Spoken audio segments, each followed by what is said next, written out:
আমি এই সংরক্ষিত আসনে চাইব। 16-17 বছর অনেক শিল্পীরাই দেশে নাই এবং নির্যাতিত। আমি দেশেই ছিলাম, আমিও নির্যাতিত। 17 আসনে আমরা আসছি তারেক জিয়ার পক্ষ থেকে তার থানা শীষের ভোটার পরিচালনা বা ভোট চাইতে। তো আমরা সবার আগে বাংলাদেশ তারেক রহমানের হাতকে শক্তিশালী করার জন্য আমরা শিল্পী ভাই বোনেরা আসছি, সবাই আসছে, আমরা আগে থেকেই করি। তো ধানের শীষে ভোটটা দেবেন, দিয়ে আমাদের জাতীয়তাবাদী দলকে শক্তিশালী করবেন, তারেক রহমানের হাতকে শক্তিশালী করবেন।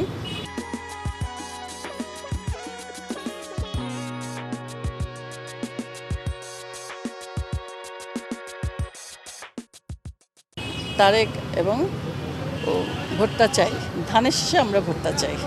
আসলে এই 16-17 বছর অনেক শিল্পীরাই দেশে নাই এবং নির্যাতিত। আমি দেশেই ছিলাম, আমিও নির্যাতিত। তো আমি সবসময় বিএনপিকে ভালোবাসি বলেই আমিও আছি।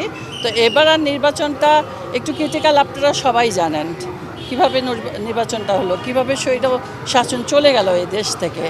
তা এখন শিল্পীরা আসে না, ভবিষ্যতে আসবে, সামনে তো দিন পড়েই আছে, এটা নিয়ে চিন্তিত হওয়ার কিছু নাই। আর এমপি হতে গেলেই যে আসতে হবে তা না, আমরা থেকে কাজ করব, সবাই সাথে থেকে কাজ করাটাই হলো আসল কথা।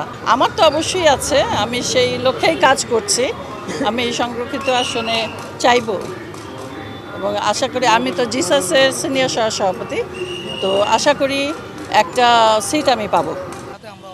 হ্যাঁ, এখানে বিএনপি নেতাকর্মীরাও আছেন।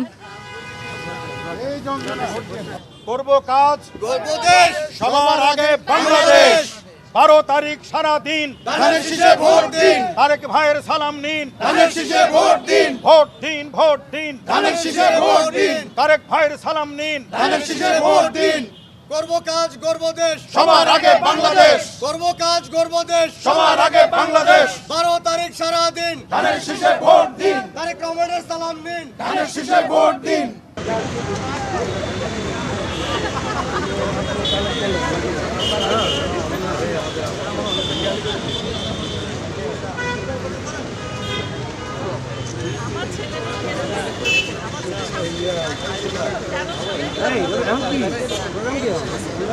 আপনারা দেন একটু, ধানের শীষে একটু দেন দেন, প্রচার করেন। তারেক রহমানের সালাম নেবেন, ধানের শীষে একটা ভোট দিবেন।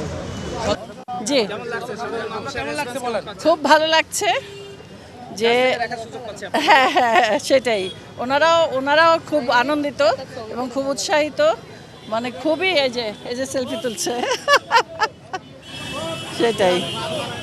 অনেক পরিকল্পনা আছে, আপনারা একটু পড়ে নেবেন, সব কিছু দেখা আছে। ওকে,